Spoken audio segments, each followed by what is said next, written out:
Hi, my name is Ollie de Boer and I'm the software lead at Satarla.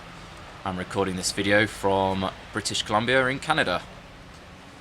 Okay, so first question that's been thrown at me here. What do Canadians mean when they say risk? Are they referring to threat or do they also mean opportunity? I would say in Canada that it's a mix of both and there's great variance across different sectors. There was a ERM benchmarking report released earlier this year that surveyed organisations across Canada in different sectors.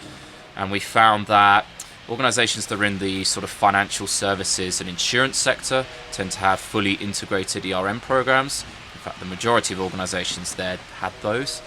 And we can infer from that that they're going to tend to see the opportunities and the upside of risk there. Whereas if we look at a different sector that's huge in Canada with the manufacturing sector, which is a bit of a euphemism for forestry, they tend to lack having an ERM program at all. So a lot of those organisations there don't even do risk management.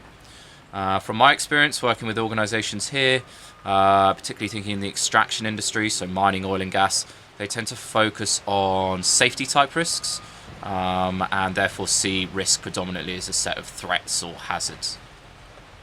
Okay, second question, how do Canadians manage their risks? Are there any key standards that they like to use?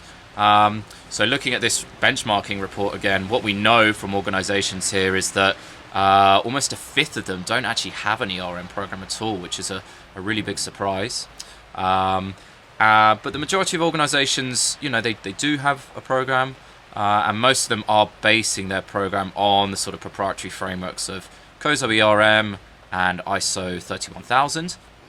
And if you dig a little bit deeper into that, we find that the older standards, so the 2004 and 2009 COSO and ISO respectively standards, tend to be a little bit more influential than the 2017 and 2018 updates.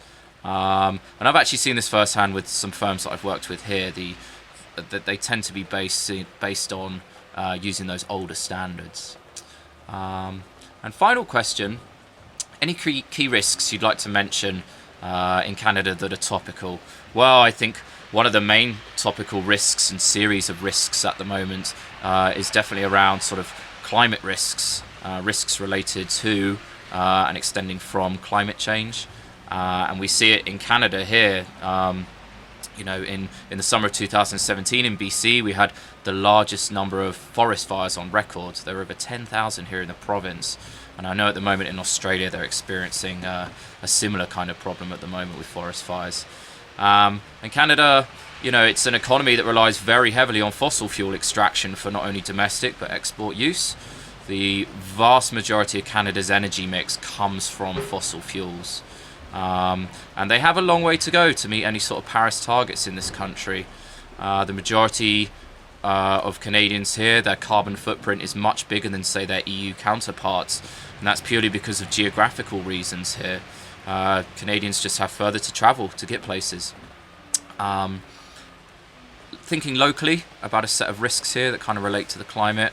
Just down the road in Squamish in British Columbia, they are building wood fibre liquid natural gas plants, which is a great opportunity for the economy there in terms of job generation. And the purpose of this liquid natural gas plant is to export LNG products to the Asian markets. However, as we know, that's a threat to the environment there.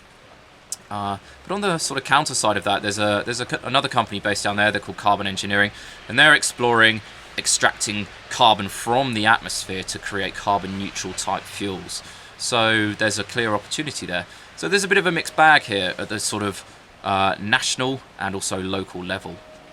Right, thanks everybody. Bye.